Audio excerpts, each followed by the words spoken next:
The Batavian Revolution in Amsterdam refers to the transfer of power in the city of Amsterdam on 18 January 1795 to a revolutionary committee of the new Batavian Republic. The same day the stadtholder of the Dutch Republic, William V, Prince of Orange, fled the country. Amsterdam was the first city that declared itself in the Batavian Revolution that brought about the Batavian Republic. Background: Amsterdam had been a hotbed of patriot revolutionary fervor during the Patriot Revolution of 1785–87. After the Prussian intervention of 1787 and the subsequent Orangist repression, the city reverted to control by the ancient regime of the stadtholder. The Dutch Republic became an Anglo-Prussian client state whose foreign policy was determined in London and Berlin, while the exiled patriots plotted its overthrow in France. When the revolutionary French Republic declared war on the powers of the First Coalition in 1792, the exiles strongly favored the inclusion of the Dutch Republic. During the early Flanders campaign, the exiles formed their own Batavian Legion that fought side by side with the armies of General Charles-François Dumouriez under command of General Herman Willem Daendels.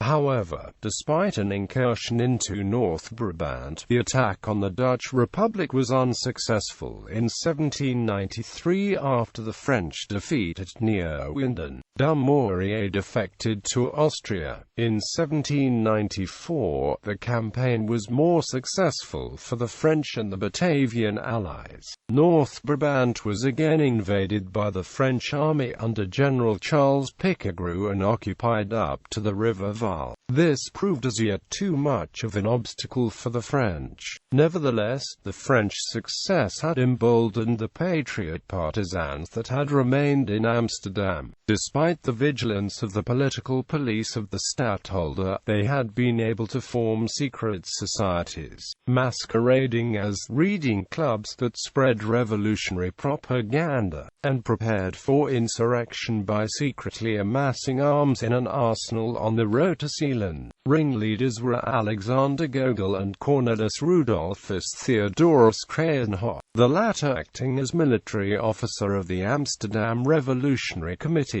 On 14 October 1794, the stadtholder ordered the City Council of Amsterdam to take measures to ensure that civil order would be preserved. The garrison under General Golokan was reinforced with 4,000 British troops from the British Army of Occupation. The same day, however, the Patriot insurrection began. The Patriots presented a petition to the city regents protesting the billeting of the British troops, and this was supposed to be the signal for the revolt. This did not materialize, due to the intimidation by the garrison troops that occupied strategic points with cannon and barricades. The petition had inadvertently provided the political police with the names and addresses of the would-be revolutionaries, and these were rounded up. Following the 17th of October, Gogol and Krayenhoff fled the city. The latter joined the Central Patriot Revolutionary Committee at the French headquarters in 's-Hertogenbosch. The takeover of the city government.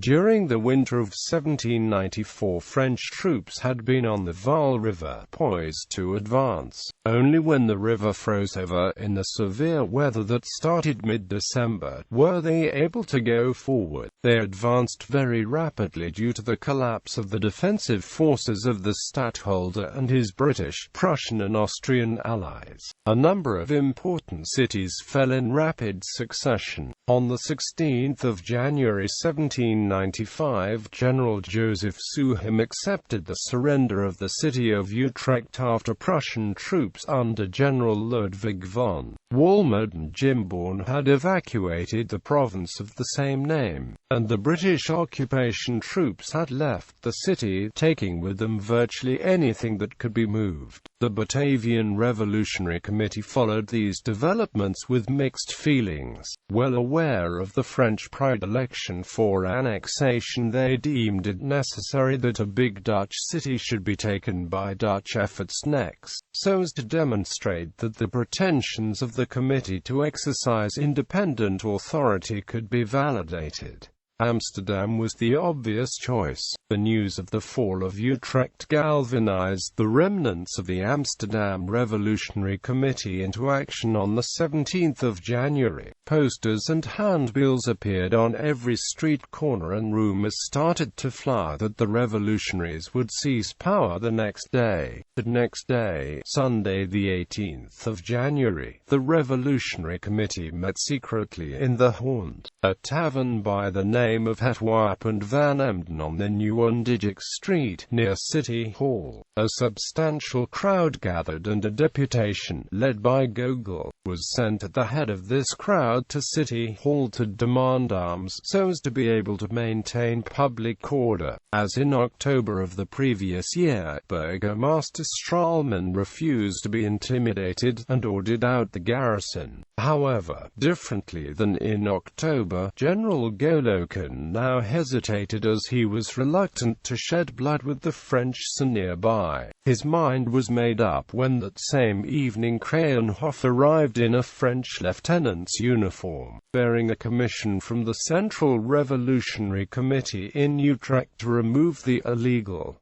Orange's city government. Golokan unexpectedly went along with this charade, and in effect surrendered the city to Kruyenhof then and there. Kruyenhof next proceeded to City Hall at the head of an enormous crowd and demanded the surrender of the city from Straalman. The latter tried to stall, but the crowd became threatening, and fearing for his personal safety, Straalman transferred command of the garrison to Kruyenhof at midnight. Amsterdam had fallen to an unarmed Dutch revolutionary. The next morning, the 19th of January, the Amsterdam Revolutionary Committee, with Rutger Jan Schimmelpenninck as its president, rode in a triumphant procession of carriages to City Hall, where they proceeded to read a proclamation declaring that the incumbent city councillors had forfeited their offices. It also promised democratic elections of a new city government in the near future. Meanwhile, a provisional government of 22 members was put in charge of the city. This provisional government had as its first order of business the welcome of the French. The first French chasseurs arrived that afternoon to general acclaim.